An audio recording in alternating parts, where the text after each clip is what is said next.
Hello everyone. आज है 22 मई और आज से रिलेटेड जितने भी करंट अफेयर्स हैं और जो भी 22 मई के रिलेटेड करंट अफेयर होंगे वो आज हम यहाँ पर डिस्कस करने वाले हैं। और उनसे जो बनने वाले क्वेश्चन हैं वो भी हम डिस्कस करेंगे।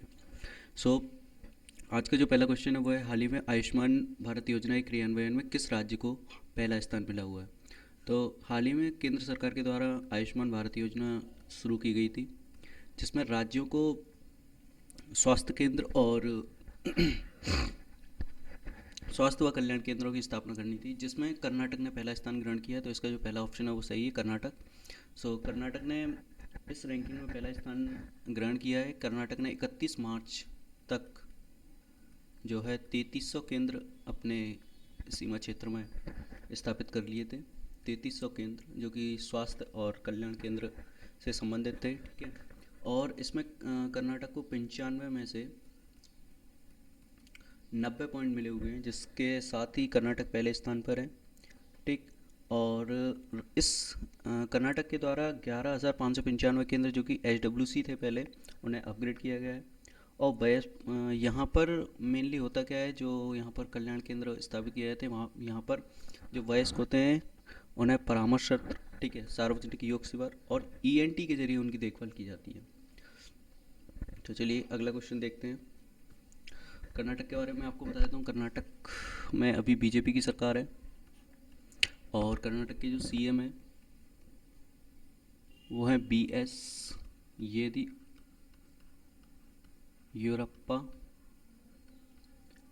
और यहाँ कर्नाटक की जो कैपिटल है वो है बेंगलुरु। और यहाँ के जो गवर्नर हैं वो हैं बजूभाई बाला। कर्नाटक इस क्वेश्चन से रिलेटेड इतनी करंट अफेयर बनता है। चलिए नेक्स्ट क्वेश्चन देखते हैं। नेक्स्ट क्वेश्चन है, हाल ही में अमृत वाहिनी ऐप किस राज्य के द्वारा लॉन्च किया गया। तो हाल ही में अमृत वाहिनी ऐप जो है झारखंड सरकार के द्वारा लॉन्च किया गया है। इसका जो पहला ऑप्शन है वो सही है, झारखंड सरकार। हाल ही में कोविड-19 में जो है ऑनलाइन बेड बुकिंग के लिए जो भी अस्पताल हैं उसमें ऑनलाइन अब इस ऐप के ज़रिए बेड बुकिंग की जा सकती है। इसके ज़रिए कोई भी व्यक्ति झारखंड में जो अस्पताल हैं उनमें अपने लिए या किसी और के लिए बेड बुकिंग करेगा, और जब बेड बुकिंग की जाएगी तो उसको 2 घंटे तक रिजर्व में रखा जाएगा। और अगर नहीं आता है कोई तो 2 घंटे के बाद वो बेड किसी और को अलॉट कर दिया जाएगा। तो झारखंड के बारे में अब देख लीजिए। झारखंड में अभी जो CM हैं वो हैं हेमंत सोरेन, ठीक, हेमंत सोरेन। झारखंड की जो कैपिटल है वो है रांची। और यहाँ पर जो CM है अभी, सॉरी गवर्नर, अभी CM तो हेमंत सोरेन है, गवर्नर जो हैं वो हैं द्रौपदी मुर्मू, द्रौपदी मुर्मू, ठीक। चलिए अगला क्वेश्चन देखते हैं। अगला क्वेश्चन है, हाल ही में आवास व शहरी मंत्रालय द्वारा स्मार्ट सिटी मिशन योजना में जारी रैंकिंग में पहला स्थान किस राज्य को मिला हुआ है। तो हाल ही में केंद्रीय मंत्रालय आवास शहरी व मंत्रालय के द्वारा एक रैंकिंग जारी की गई है, जिसमें झारखंड को पहला स्थान मिला हुआ है स्मार्ट सिटी मिशन योजना में। जो स्मार्ट सिटी मिशन योजना चल रही थी जिसमें राज्यों में कुछ क्षेत्रों को चुना गया था और उसमें स्मार्ट सिटी मिशन योजना लागू की गई थी। तो ये जो रैंकिंग जारी की गई है इसमें झारखंड को पहला स्थान मिला हुआ है। हाल ही में आवास व शहरी मंत्रालय के द्वारा स्मार्ट सिटी मिशन योजना क्रियान्वयन में 36 राज्यों को इंक्लूड किया गया था, जिसमें सारे यूटीज भी शामिल थे, ठीक। इसमें झारखंड को पहला स्थान और राजस्थान दूसरे नंबर पर रहा है, ठीक। और इसके साथ ही जो झारखंड का कैपिटल है रांची, झारखंड में की जो कैपिटल है रांची, उसमें शहरों में चल रही योजनाओं के प्रति जो मामले हैं, जो उसमें जो मामले चल रहे हैं योजनाओं के, ठीक है, उसमें वो 12वें स्थान पर रहा है। और 11वें पर रही है दिल्ली। और उसी लिस्ट में 27वें स्थान पर रहा है बिहार और 41वें स्थान पर है नई दिल्ली नगर निगम। और 68वें स्थान पर रहा है बिहार की राजधानी पटना। ठीक, सो ये 68 नंबर पर रही है पटना। ठीक, सो आवास, शहरी और मंत्रालय जो है, इसके जो अभी केंद्रीय मंत्री हैं वो है हरदीप सिंह पुरी। और झारखंड के बारे में तो आपको बता ही चुका हूँ। राजस्थान के बारे में बता देता हूँ। राजस्थान की जो कैपिटल है वो है जयपुर, और इसके जो अभी सीएम हैं वो हैं अशोक गहलोत। और इसके जो गवर्नर है वो हैं आपके कलराज मिश्र। ठीक, सो इस क्वेश्चन से रिलेटेड इतने करंट अफेयर बनता है। चलिए अगला क्वेश्चन देखते हैं। अगला क्वेश्चन है कि मार्था कुम को किस देश की पहली मुख्य न्यायाधीश चुना गया है। तो हाल ही में मार्था कुम को केन्या की जो है पहली महिला मुख्य न्यायाधीश चुना गया है। यहाँ पर पहली महिला मुख्य न्यायाधीश चुना गया है, तो इसका सेकंड ऑप्शन केन्या सही है। सो ये ऐसी पहली महिला है जिन्हें केन्या की पहली महिला मुख्य न्यायाधीश चुना गया है। इनका जो पूरा नाम है वो है मार्था करम्बू कुम।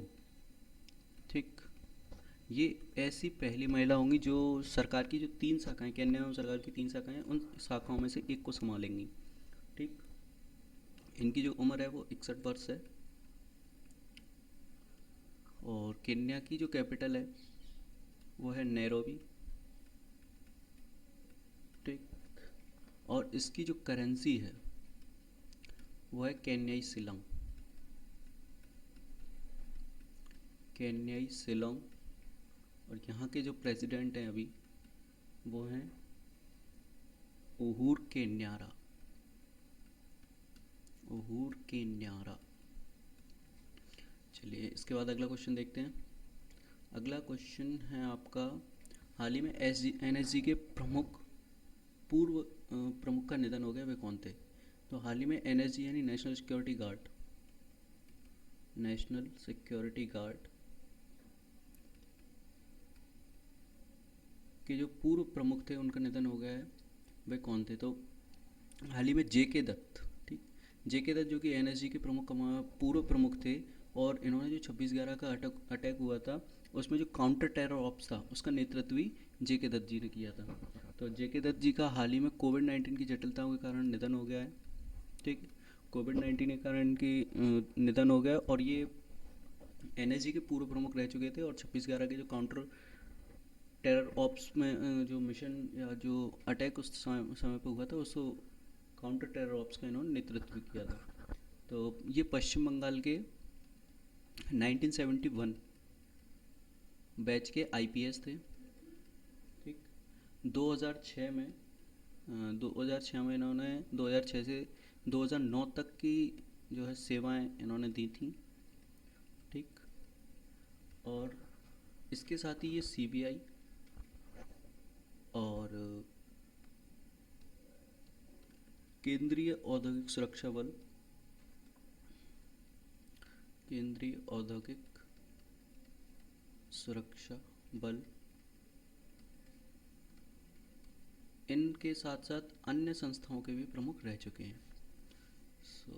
चलिए अगला क्वेश्चन देखते हैं अब। हाल ही में जगन्नाथ पहाड़िया जी का निधन हो गया, वे कौन थे। तो हाल ही में जगन्नाथ पहाड़िया जी जो कि राजस्थान के पूर्व सीएम रह चुके हैं, उनका निधन हो गया है। तो ये एक नेता थे, राजनेता। ठीक, तो इस क्वेश्चन का पहला ऑप्शन सही है, ये एक राजनेता थे। ठीक है, हाल ही में जगन्नाथ पहाड़िया जो कि राजस्थान के पूर्व सीएम भी रह चुके हैं, उनका निधन हो गया था। और इनका जो निधन है वो कोविड-19 के चलते हुआ है। इन्होंने 6 जून 1980 से 14 जुलाई 1981 तक ये सीएम रहे थे, कहाँ के, राजस्थान के। और ये हरियाणा और बिहार के राज्यपाल रह चुके हैं। ठीक, राजस्थान के सीएम और हरियाणा बिहार के राज्यपाल। सो मैं आपको बताता हूँ, पहले राजस्थान देख लेते हैं। राजस्थान पहले मैं बता चुका हूँ राजस्थान के बारे में। इसकी जो कैपिटल है वो है जयपुर। ठीक, और इसके जो अभी सीएम हैं वो हैं अशोक गहलोत, और अभी जो इसके गवर्नर हैं वो हैं कलराज मिश्र। ठीक, अब हरियाणा देख लेते हैं। हरियाणा के जो अभी सीएम है वो हैं मनोहर लाल खट्टर। मनोहर लाल खट्टर, और इसकी जो कैपिटल है वो है चंडीगढ़। और इसके जो अभी गवर्नर हैं वो हैं सत्यदेव नारायण आर्य। ठीक, इसके साथ ही में बिहार के जो अभी सीएम है वो हैं नीतीश कुमार।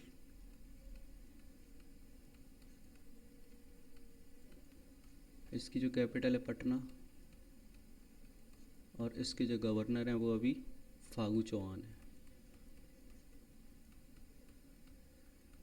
ठीक, इसके बाद हम अगला क्वेश्चन देख रहे हैं। अगला क्वेश्चन है आपका, संवाद विकास हेतु विश्व सांस्कृतिक दिवस कब मनाया जाता है? तो अभी हाल ही में संवाद व विकास हेतु विश्व सांस्कृतिक दिवस कब मनाया गया है? हाल ही में अभी प्रत्येक वर्ष जो है सांस्कृतिक दिवस मनाया जाता है। ये यूनेस्को जो है हर साल 21 मई को विश्व सांस्कृतिक दिवस मनाया जाता है। ठीक, तो इसका सेकंड ऑप्शन जो कि 21 मई है वो सही है। अब इसके बारे में थोड़ा सा देख लेते हैं हम। जो प्रत्येक वर्ष 21 मई को सांस्कृतिक दिवस मनाया जाता है। ठीक है, इसका जो उद्देश्य रहता है बेसिकली वो अलग अलग देशों की जो संस्कृति है, ठीक है, उनकी समृद्धि और जो शांति का व सतत विकास का जो लक्ष्य है उसे प्राप्त करने के लिए और सकारात्मक परिवर्तन के रूप में इसे मनाया जाता है। और इस जो दिवस का यह उद्देश्य रहता है कि जो अलग अलग क्षेत्रों की और अलग अलग देशों की जो संस्कृतियाँ हैं उनकी समृद्धि के लिए लोगों को जागरूक किया जाए। ठीक, और उसका सतत विकास के लिए उन्हें प्रोत्साहन किया जाए। इसके बाद हम विश्व सांस्कृतिक दिवस देख लेते हैं। विश्व सांस्कृतिक दिवस के बारे में थोड़ा सा इतिहास देख लेते हैं कि अफ़गानिस्तान का एक क्षेत्र है बामियान, यहाँ पर 2001 में बुद्ध प्रतिमाओं का विनाश हो गया था, जिसके चलते यूनेस्को ने सांस्कृतिक विविधता पर सार्वभौमिक घोषणा की थी। जिसके बाद दिसंबर 2002 में यूएनजीए ने प्रस्ताव 57249 पारित किया, जिससे 2001 में 21 मई को विश्व सांस्कृतिक दिवस घोषणा कर दी गई थी। तो विश्व सांस्कृतिक दिवस की इस प्रकार से घोषणा की गई है 2001 में। ठीक है, 21 मई को फिर विश्व सांस्कृतिक दिवस के रूप में मनाया जाने लगा। और अब हम देख लेते हैं यूनेस्को के बारे में। पहले हम अफ़गानिस्तान देख लेते हैं। अफ़गानिस्तान की जो कैपिटल है वो है काबुल। सॉरी, अफ़गानिस्तान की जो कैपिटल है वो काबुल है, और इसकी जो करेंसी है वो है अफ़गानी। इसके जो प्रेसिडेंट हैं अभी वो हैं अशरफ गानी।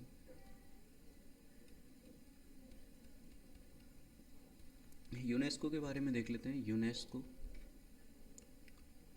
United nation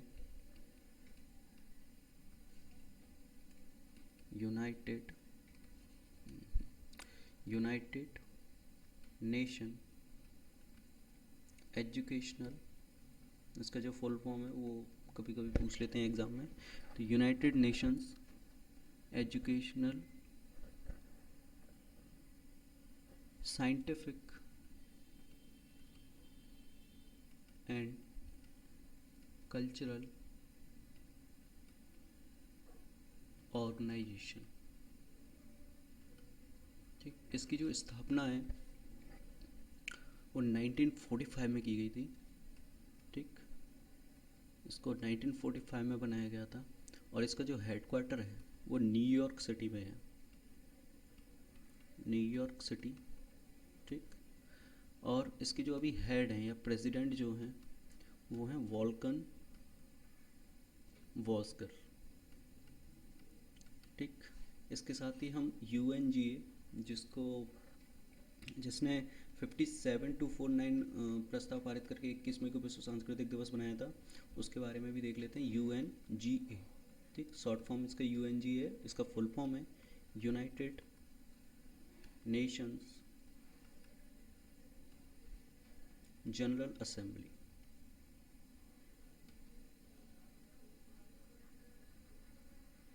United general assembly ने 2001 में 57-49 प्रस्ताव पारित करके 21 मई को विश्व सांस्कृतिक दिवस बनाया था। ठीक, और इसके थोड़ी सी मिस्टेक हो गई है इसमें। जो यूनेस्को है, United Nation Education Scientific and Culture Organization है, इसकी जो स्थापना की गई थी वो 1945 में की गई थी।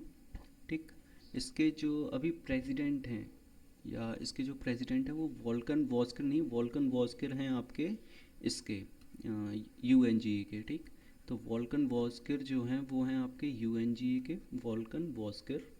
ठीक, इसकी जो इस्टेब्लिशमेंट है वो भी 1945 में की गई थी।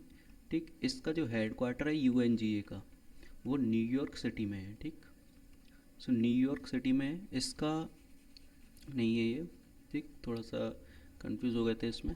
तो इसका जो यूनेस्को की स्थापना भी 1945 में की गई थी और UNGA की भी जो स्थापना थी वो 1945 में की गई थी। लेकिन इसका जो हेड क्वार्टर है यूनेस्को का वो पेरिस में है, पेरिस, पेरिस फ्रांस। ठीक, और इसके जो प्रेसिडेंट हैं अभी वो हैं आपके ऑड्रे अजोले, ऑड्रे अजोले। ठीक, यूनेस्को के बारे में एक पॉइंट और है। इसकी जो इस्टेब्लिशमेंट है या फॉर्मेशन जिसको कह सकते हैं वो 1945 में हुआ था, लेकिन इसका जो गठन किया गया था, इस दिन इसकी घोषणा की थी, लेकिन इसका जो गठन हुआ था वो 4 नवंबर 1946 में हुआ था, 4 नवंबर 1946। तो दोनों डेट आप याद रखिए, कोई भी पूछ सकता हो। सो UNGA, मैं एक बार फिर से आपको बताता हूँ, कन्फ्यूज़न नहीं होगी। यूनेस्को का जो फुल फॉर्म है वो United Nation Education Scientific and Cultural Organization है। इसकी स्थापना 1945 में की गई थी, 1945 और 16 नवंबर। ठीक, इसका हेडक्वार्टर है पेरिस फ्रांस में। प्रेसिडेंट हैं इसके ऑड्रे अजोले। ठीक, गठन इसका हुआ था 4 नवंबर 1946 को। UNGA जो कि यूनाइटेड नेशंस जनरल असेंबली, इसका प्रेसिडेंट है वॉल्कन वॉस्कर। इस्टेब्लिशमेंट इसकी या फॉर्मेशन जो हुआ था वो 1945 में हुआ था। हेडक्वार्टर है न्यूयॉर्क सिटी। ठीक, अगला क्वेश्चन है आपका, वर्ल्ड कोरियोग्राफी अवार्ड 2020 किसको दिया गया है?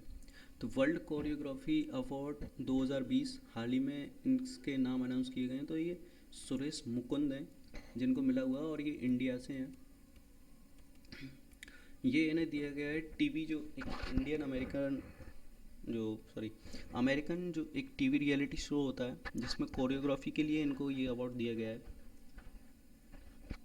सो इनको हाल ही में ये अवार्ड मिला हुआ है और इसे वर्ल्ड कोरियोग्राफी अवार्ड भी कहते हैं, और इसका जो कोरिया अवार्ड के नाम से भी इसको जाना जाता है, कोरिया अवार्ड्स। ठीक है, इसका जो सेकंड नाम है कोरिया अवार्ड्स भी है। ठीक है, तो कोरिया अवार्ड्स के नाम से भी आता है, तो वर्ल्ड कोरियोग्राफी अवार्ड ही इसको बोला जाएगा। तो ये सुरेश मुकुंद को दिया गया, तो इसका सेकंड ऑप्शन सही है। ये इंडिया से हैं। ठीक है, ऐसा पहली बार हुआ है कि किसी भारतीय को ये अवार्ड दिया गया। ठीक है, पहली बार किसी इंडियन को ये अवार्ड दिया गया है, और ये इस अवार्ड का 10वां संस्करण है। ठीक, 10वां संस्करण है, और ये अमेरिकन, जैसा कि मैंने बताया, एक अमेरिकन टीवी रियलिटी शो होता है। ठीक, जिसमें इनको ये कोरियोग्राफी के लिए दिया गया है। ठीक, और उसमें जो इन्होंने काम किया था उसके लिए ये अवार्ड इनको दिया गया। ये और अब मैं ज़रा सुरेश मुकुंद को लिए सुरेश मुकुंद के बारे में अब थोड़ा जान लेते हैं। सुरेश मुकुंद, ठीक, ये इंडिया में एक इनका क्रू है द किंग्स के नाम से, ठीक। तो ये उसके डायरेक्टर या निर्देशक, ठीक, निर्देशक भी रह चुके हैं, निर्देशक हैं बल्कि अभी, और उसके कोरियोग्राफर भी हैं, ठीक। और सुरेश मुकुंद ने ही वर्ल्ड ऑफ डांस, जो अमेरिकन टीवी रियलिटी शो मैं आपको बता रहा हूँ, वर्ल्ड ऑफ डांस ही है, ठीक है, वर्ल्ड ऑफ डांस, ये 2020 का है, लेकिन वर्ल्ड ऑफ डांस 2019 के ये विनर भी रह चुके हैं, ठीक। सो 2019 के जो वर्ल्ड ऑफ डांस का सीज़न हुआ था उसके ये विनर भी हैं, ठीक। और ये जो प्रतियोगिता हुई थी, ये सारी प्रतियोगिताएं जो लॉस एंजलिस है, लॉस एंजल्स, ठीक, ये वहाँ पर हुई थी सारी प्रतियोगिताएं आयोजित। जो टीवी फिल्म एड्स या डिजिटल जो भी सामग्री होती है या जो भी ऑब्जेक्टिव्स रहते हैं तो सारी चीज़ें वहाँ पर ये बताई जाती हैं, और उन लोगों के लिए ये स्पेशल पूरी जो कॉम्पिटिटिव या प्रतियोगिता होती है जो ये उन लोगों के लिए आयोजित किया जाता है। सो लॉस एंजलिस जो कि अमेरिका यूएसए में है, ठीक। सो यूएसए के बारे में तो आप लोग जानते ही हैं, ठीक है, यूनाइटेड स्टेट्स ऑफ अमेरिका। इसकी जो कैपिटल है वो है वॉशिंगटन, ठीक, वॉशिंगटन डीसी। इसके जो अभी प्रेसिडेंट हैं वो हैं जो बिडेन। और इसके बारे में एक फैक्ट आप याद रखिएगा कि पहली भारतीय महिला जो अमेरिका की वाइस प्रेसिडेंट बनी है वो हैं कमला हैरिस, ये भारतीय मूल की हैं, ठीक। चलिए इसके साथ अब अगला क्वेश्चन देखते हैं हम। अगला क्वेश्चन है, हाल ही में आईएनएस राजपूत को कब सेवा मुक्त किया जाएगा। सो हाल ही में भारतीय जो सेना है उसमें आईएनएस राजपूत जो कि जहाज़ है उसे हाल ही में सेवा मुक्त किया गया, और इसे 21 मई को सेवा मुक्त किया गया था। तो इसका सेकंड ऑप्शन सही है 21 मई, ठीक। 21 मई को आईएनएस राजपूत को जो है सेवा मुक्त किया गया। इसको 24 मई 1980 को कमीशन किया गया था, ठीक। और अब तक 41 वर्षों तक इसने सेवा जो है दी है, और इसको बंद करके जो विशाखापत्तनम का डॉकयार्ड है, विशाखापत्तनम के डॉकयार्ड में बंद कर दिया जाएगा, ठीक। कब? 21 मई को। अब इसके बारे में थोड़ा सा हम जान लेते हैं। इसने पश्चिमी और पूर्वी जो बेड़े थे हमारे, वहाँ पर अपनी सेवा दी, पश्चिमी और पूर्वी बेड़े पर, ठीक। इसके साथ ही इसके जो पहले कमांडिंग ऑफिसर थे वो थे, पहले कमांडिंग ऑफिसर, पहले जो कमांडिंग ऑफिसर थे इसके वो थे कैप्टन गुलाब मोहनलाल हीरानंद, गुलाब कैप्टन गुलाब मोहनलाल हीरा नंदनी, ठीक। सो इसके पहले जो कैप्टन थे वो थे, कमांडिंग ऑफिसर जो थे पहले, वो कैप्टन गुलाब मोहनलाल हीरानंदनी थे, ठीक। और ये भारतीय सेना की कौन सी रेजिमेंट में था, तो ये राजपूत रेजिमेंट में था, ठीक।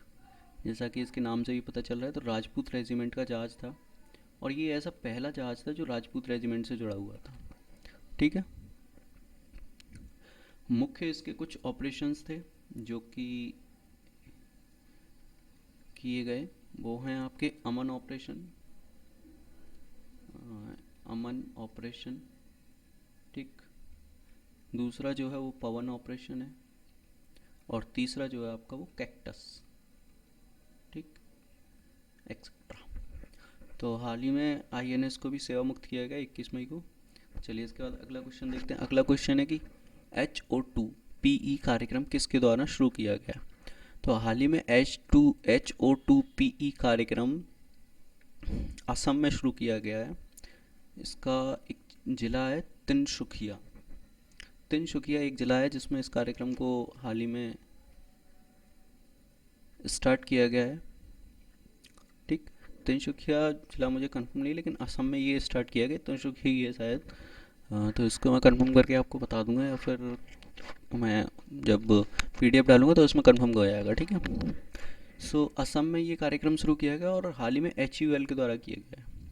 सो इसका जो पहला ऑप्शन है वो सही है, HUL। HUL जो है वो हमारी हिंदुस्तान की कंपनी है। हिंदुस्तान, ये भारत की जो कंपनी है, और ये सरकारी संगठन की कंपनी है शायद। हाँ, ये सरकारी संगठन की कंपनी है। ठीक है, हिंदुस्तान यूनिलीवर लिमिटेड। ठीक।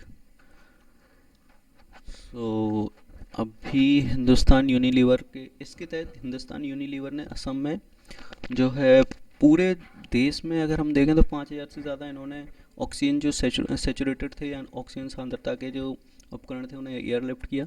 और असम में सिर्फ जो ज़िला है मैं बता रहा हूँ उसका नाम मैं आपको कंफर्म कर दूंगा, कमेंट में बता दूंगा। उसमें 2 वेंटिलेटर, ठीक, 2 वेंटिलेटर, 3 ऑक्सीजन सेचुरेशन, ठीक है, या ऑक्सीजन सांद्रता इसको बोलते हैं। ठीक है, और फेस मास्क ये इन्होंने दान दिए हैं। ठीक, इस कार्यक्रम के तहत। और पूरे देश में इन्होंने 5,000 ऑक्सीजन सांद्रता जो है वो एयरलिफ्ट करवाए हुए हैं। तो HUL के बारे में थोड़ा सा हम जान लेते हैं। HUL जो है इसका फुल फॉर्म है हिंदुस्तान यूनिलीवर लिमिटेड।